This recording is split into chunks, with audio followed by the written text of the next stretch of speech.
درود بر تنهای خودم. امیدوارم که هر جای جهان از ستارتون خوب باشه، سر حال و سرزنده و شاداب ابراق باشید. سالار ستوده هستم، نویسنده کتاب حکومت خسروانی. خب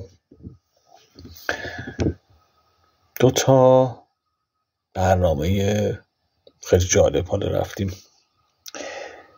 بعضیا شاید بعدم بگن چی شد سالار نرمش قهرمانانه کرد به سمت جمهوری اسلامی و قبلش میگفتش که نباید هسته‌ای بشه و چه اتفاقی افتاده. اون زمان که من گفتم جمهوری اسلامی نباید هسته‌ای بشه به این دلیل بود که در واقع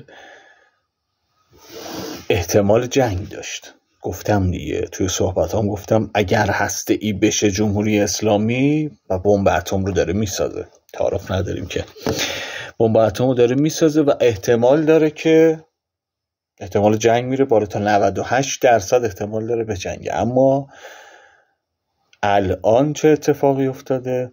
اتفاق قشنگی که الان افتاده اینه که تنش ها داخل حاکمیت جمهوری اسلامی از اون موقع 80-90% تقریبا تنش وجود داشت به 50% رسیده، به 55% تقریبا 55% تنش ها رسیده و این تنش ها داره آروم آروم میاد پایین. خب وقتی داره میاد پایین یعنی این که جنگ نمی کنن دیگه، یعنی به سلاح اتمی ما برسیم جنگ نمیشه. خیلی ساده است دیگه. پس بمب اتم خوبه دیگه، ما که دوست داریم بمب اتم باید داشته باشیم. چطور بقیه داشته باشن ما نداشته باشیم؟ ما می‌خواستیم جنگ نشه، حالا که جنگ نمیشه برای چی نداشته باشیم؟ خب در نتیجه مورد پسند ما هست سلاح اتمی و حمایت هم میکنیم ازش. سلاح صلح‌آمیز اتمی، در مورد انرژی صلح‌آمیز دارم صحبت میکنم. بمب صلح‌آمیز هسته‌ای. خب موضوع مهم بعدی چیه؟ موضوع مهم بعدی اینو همه جای جهان باید بدونه. در طول تاریخ ما 3 چنگیز داشتیم: چنگیز شماره 1، چنگیز شماره 2 و چنگیز شماره 3. حالا بعضی میان تعاریف دیگه ای ارائه میدن، با اون تعاریف کاری نداریم. این تعریف جدید رو گوش کنید، این قشنگه. همه اینها چنگیز بودن و الان میگم کیا. تموچین بودن به قولی، اما رویکردهایی متفاوت داشتن، با چهره‌های متفاوت وارد شدن. عملشون هم یکی بوده، حتی تقریبا، حالا 100% نه ولی تا حالا اون کار رو کردن دیگه. به این افراد میگفتن جهانگشا. در تاریخ نوشته شده که اینا جهانگشا بودن، به دنبال فتوحات بودن.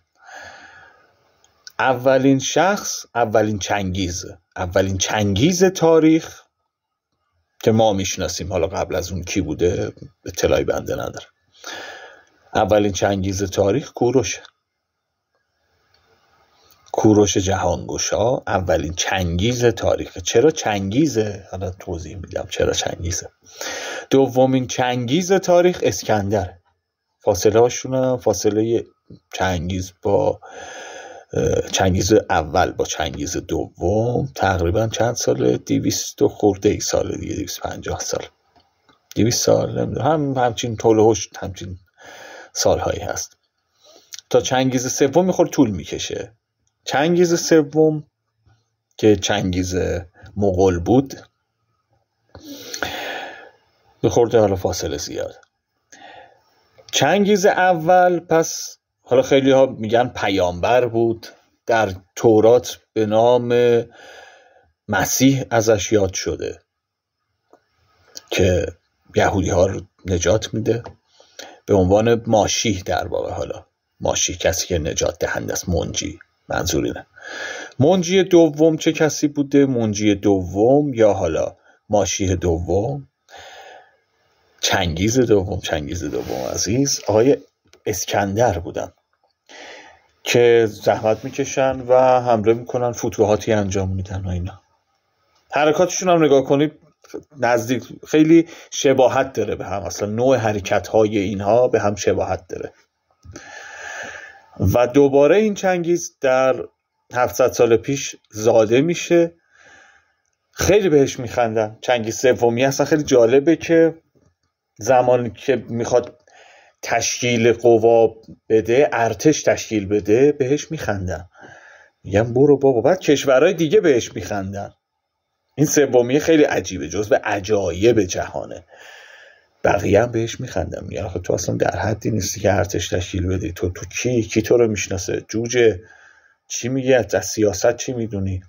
اما میاد قبایل رو متحد میکنه و کشور درست میکنه به نام مغولستان. اصلا موجود نبوده کشوری به نام مغولستان، نداشتیم که کشور میگه ما باید درست کنیم. کشور درست میکنه، میگه باید حالا مراودات داشته باشیم. از کجا اینا رو یاد گرفته نمیدونیم، حالا خدا بهش گفت چه جوری شد. من احساس میکنم که الهاماتی حتما از سمت پروردگار به ایشون شده دیگه. و الان به جهان بگیم که چنگیز چهارمی قراره بیاد، جهان خودش رو خراب میکنه متاسفانه. چنگیز رو چون دیگه شناختن دیگه، جهان دیگه میدونه این حرفی که من میزنم شوخی نیست. وقتی میگیم چنگیز چهارم احتمال داره بیاد، خیلی خطرناکه. حالا چنگیز اول مهربون بود، چنگیز دوم مهربون بود، چنگیز سوم خیلی خشنه و دولت‌هایی هم که باهاش سر و کار داره دولت‌های بسیار بی‌تربیتی بودن، خیلی بی‌تربیت بودن، تجاوز کرده بودن به زن و بچه مردم.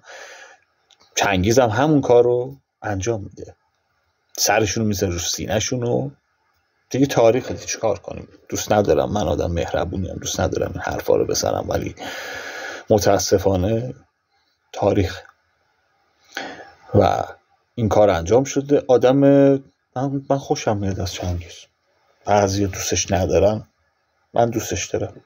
حالا بعضی یا بد بود فلان، خدماتش رو شما تو ایران نگاه بکن، خدمات مغول رو نگاه بکن، چقدر خدمت کردن به ایران، دستشون درد نکنه، زحمت کشیدن که اون حکومت‌های نامرد رو برداشتن و این هم خدمت کردن به کشور، هم به کشور خودشون، هم به چین، هم به هند. چقدر خدمات داشتن مغول‌ها. الان احتمال داره که در جهان ارتشی با نام چنگیز چهارم به وجود بیاد و مغول‌ها چنگیز رو به عنوان منجی میشناسن. خودشون هم اعتقاد دارن در آخر زمان چنگیز دوباره میاد. این منجی هم واقعیت امر اینه، این منجی این شکلیه، اصلا معلوم نمیکنه کیه، کجاست، هیچ کس هم نمیشناسش. یه دونه منجی داریم این شکلیه، یه نوع از امام های زمان که در قلب ماست به کنار، یه نوع امام زمان صلح آمیزه به کنار، یه نوع امام زمان خشن هم داریم به صورت چنگیز ممکنه بیاد در اون زمان. اصطلاح اینا اصطلاح، نه اینکه حالا امام زمان به امام زمان شیعه و فلان اینا رو کار نداریم، اصطلاح اینها. ممکنه الان چنگیزی به عنوان منجی پیداش بشه و اگر دیدید که یک کشور جدید درست شد، از کجاشو من نمیدونم، واقعا هیچ کس نمیدونه الان، ولی تو اون زمان هستیم. احتمال داره این اتفاق یه سال دیگه، نمیدونم، یه سال و نیم دیگه، 2 سال دیگه، 6 ماه دیگه، معلوم نمیکنه، تشکیل بشه، اعلام استقلال بکنه، بگه که ما کشوری جدید هستیم و باید ما رو به رسمیت بشناسید، یا میخوایم مراوده کنید ما رو به رسمیت. سریعا به رسمیت باید بشناسنش جهانی رو، وگرنه اون بلایی که چنگیز سر چنگیز دیگه قوی، یعنی بزرگترین امپراتوری جهان رو تشکیل داده چنگیز. نداریم الان کسی که به اون اندازه و ابعاد بتونه امپراتوری درست بکنه. شما رو به خدای عشق میسپارم.